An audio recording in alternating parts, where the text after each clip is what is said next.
Welcome to Solvetic, your channel to always learn technology easily. Below in the description, you will find useful links we used in this video.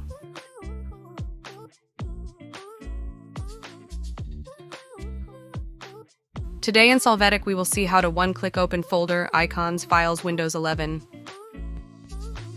You can see that in Windows, you open folders or files by double-clicking on them.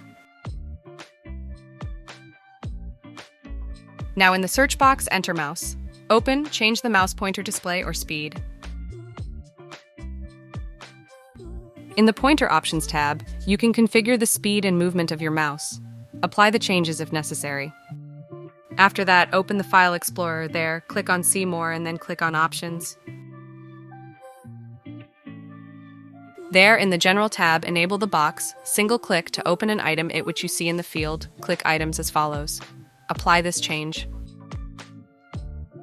As a result, now with a single click, you can open folders or files in Windows.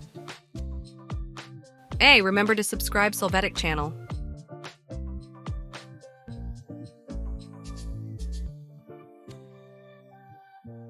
We hope it has been helpful for you.